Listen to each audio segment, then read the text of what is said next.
Hello, my name is Katie. Welcome to my channel.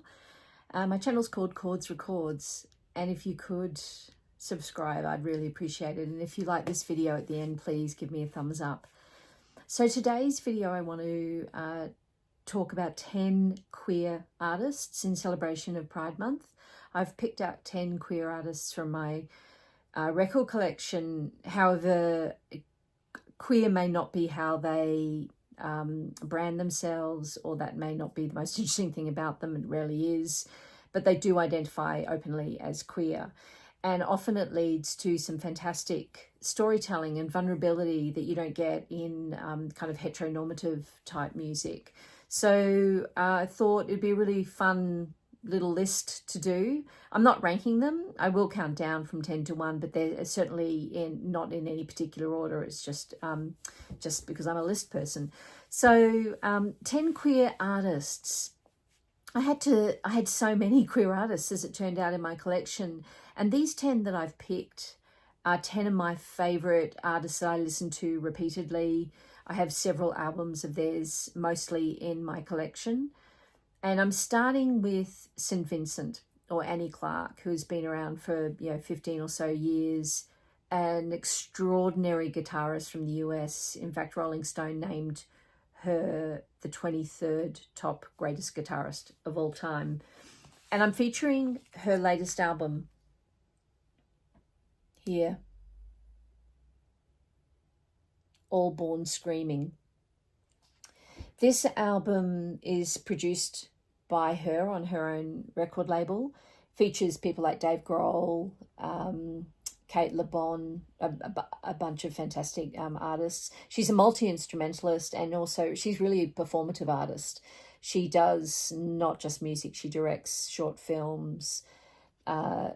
She creates personas or characters with a lot of her different releases. So the first queer artist I'm chosen, and the album I'm choosing, is St. Vincent's All Born Screaming.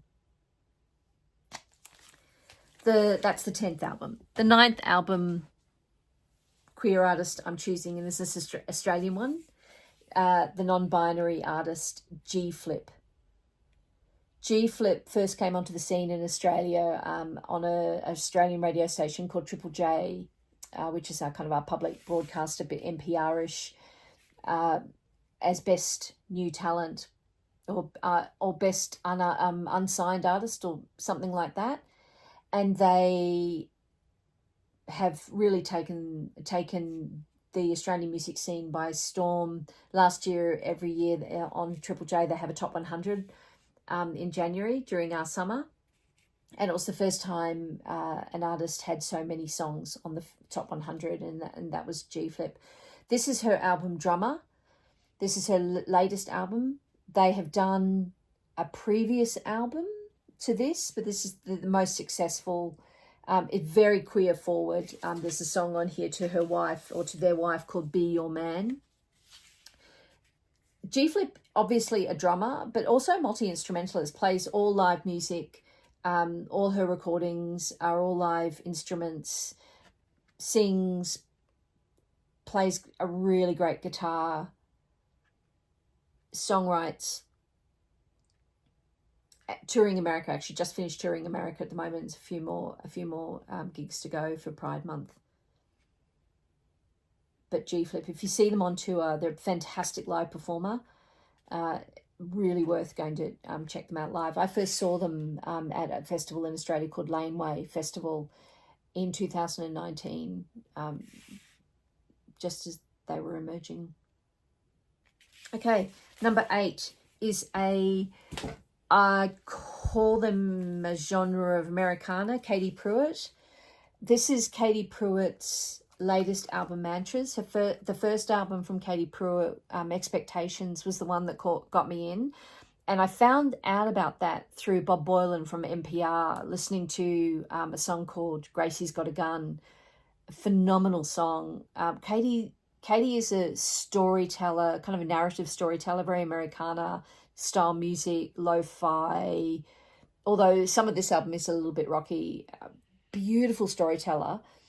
There's a great song on here called Jealous of the Boys. It's the final track on side one, and it really speaks to the queer identity, growing up in high school, being friends with all your girlfriends and being jealous of all the boys, really, because you've got a crush on all the girls. So really speaks from that perspective. And this album, she has spoken about being also steeped in the struggle with, she was raised in a religious family, and that religious doctrine, and growing up as a queer girl. My album is blue. The next album, number 7, is another Australian artist, another Australian guitarist, actually, Courtney Barnett. Brilliant guitarist, a fantastic live musician, but more than anything, the most exquisite storyteller, almost along the lines of Bob Dylan. Her deadpan way of delivering a tune. This is an unusual album in that it's released on her own label, which is now just ceased to exist, called Milk Records, but it's an MTV Unplugged album, and the first track on it, De Preston. Preston is a suburb in Melbourne where she comes from. She's now based in Nashville, I believe, and it's the story of going to look to find a house to rent. Very quintessential Australian young person's story of trying to find places to rent, and almost that kind of along the lines of These Walls Could Talk, walking into the house and seeing memories in the house. So that's my 7th queer artist, Courtney Barnett. My 6th queer artist, actually it's not an artist, it's a band, Greta Van Fleet, and they're not all queer. Just the lead singer, is queer. He came out last year, actually, as in came out queer, in response to the legislation being passed in Tennessee, or trying to be passed in Tennessee, and very anti-LGBTQIA plus legislation. He felt like he needed to as a Nashville resident, needed to speak up, and he's been in a loving relationship for 8 years with his partner.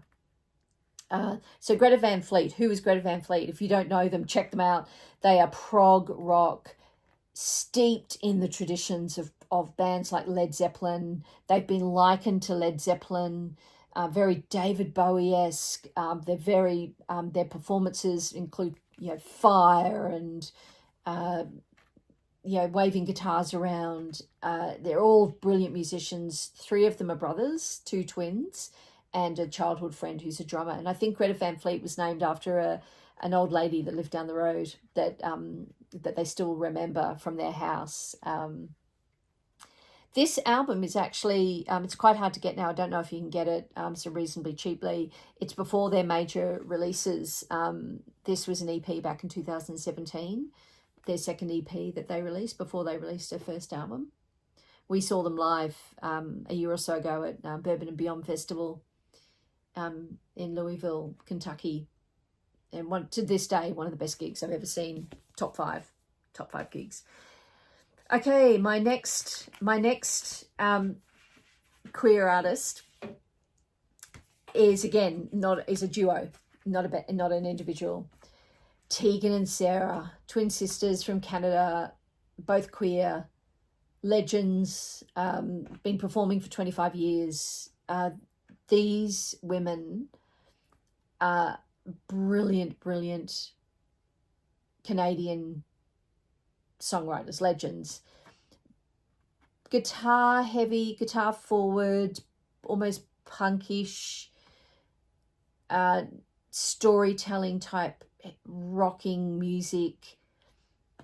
This is my favorite album. This is why I've chosen it, The Con. It is from a box set that I have called the Official Vinyl Collection. Very hard to get now, this box set, and it came out, I think, oh gosh, it's a long time ago now, I can't even remember. 2000, I might be wrong, 2010 maybe, 2010. Brilliant box set. But The Con it's quintessentially, this is a 2007 album, quintessentially Tegan and Sara, almost out of tune. When you read about it, they actually both feel quite differently about in hindsight about this album. It's worth reading their various views. It's almost a emo-esque album. It was based on a heartbreak that one of them had of a 6-year-long relationship. The Con. Right. I think I've got 5 to go, so we're halfway through. What would be a queer list celebrating Pride Month if I didn't include Elton John? There were so many I could choose from. Obviously, we all know Elton John. I chose this album, which is probably lesser known. It was his 28th official recording, official release. And it's live with the Melbourne Symphony, live in Australia with the Melbourne Symphony Orchestra, recorded ironically in Sydney at the end of a 2-month-long multi-day tour. At the kind of height of his kind of sort of late 80s kind of that period of his. He hadn't sung a lot of the songs for 10 years, and he was revisiting them in this massive orchestra. Melbourne Symphony Orchestra was like a 90-piece orchestra, and a lot of the Paul Buckmaster arrangements had to be rearranged for this lush, huge orchestra. I love this album. It's a double album. It's a gatefold. I think it's recently been re-released, so you can get it new. Really worth listening to. It's beautifully recorded. I think it's almost high fidelity, beautifully recorded, and it opens with the track 60 Years On, and the classic Paul Buckmaster with the Paul Buckmaster arrangements. And the reason that I've chosen this album is largely in part because the next album that I'm going to show you, my fourth last queer artist, Brandi Carlile, live at the Benaroya Hall, the Seattle Symphony Orchestra. Brandi Carlile is one of my favourite artists, and I'm a completist. You'll hear me talk about her, occasionally on this channel. And the reason I chose this album and the Elton John album is they're very similar, and you can tell the massive influence Elton John has had on Brandi Carlile, and she's a self-professed super fan, as well as really soulmates with him now. They're each other's best friends.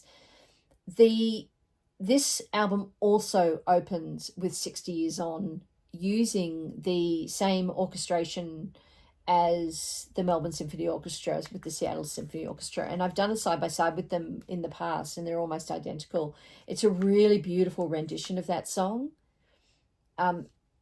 She doesn't stray too far from it. And this album is on a 6i Columbia. This was one of their last albums with Columbia, and it's one of those live albums that is on repeat in my house. I've got a few live albums which I do like. I don't tend to like live albums so much, but I do love this one. There's a little bit of banter. It's a bit fun, and it's one of the favorites of Brandi Carlile super fans. They love this album. Okay, this is my second to last one. Brandi Clark. This is a connection to the last one, actually. Brandi Carlile produced this album. I'm featuring Brandi Clark because beautiful Americana country. She would have originally called herself country, but she's probably moved into the Americana space. Songwriter, has written for a lot of artists and has released 4 albums of her own. This being the self-titled most recent one, won a Grammy for a beautiful song called Dear Insecurity, which is one of the reasons I wanted to include it in this list. This album speaks to vulnerability, speaks to walking the path of a queer artist in a very heteronormative industry, which is kind of Nashville and country music. And it seems to be the divide is growing, and it's such a shame. But with a lot of the there's a lot of country artists which are very much Trump supporters, from what I understand, right wing, and then there's this divide of country artists that aren't, or Americana artists that aren't. And you would think that it would be a holistic, inviting genre of music, but it's not, and it's so sad. No, it's it feels quite unique to the American culture and landscape. And I love the fact that Brandy, who was quite traditional in her Americana songwriting and in her country songwriting, exquisite, has, you know, walks as a queer woman through the world, and showed such vulnerability with this album, with songs like Dear Insecurity, which won the Grammy for Best Americana Performance last year. Very kind of brave of her, and I just really admire her and a lot of the Americana and country artists that are speaking out now and coming out. I could do a whole video on that, and one day I might. And then finally, a genre-defying but probably indie folk artist, Rufus Wainwright, and this beautiful album, Folkocracy, from last year, one of my probably top 5 albums from last year, maybe even higher.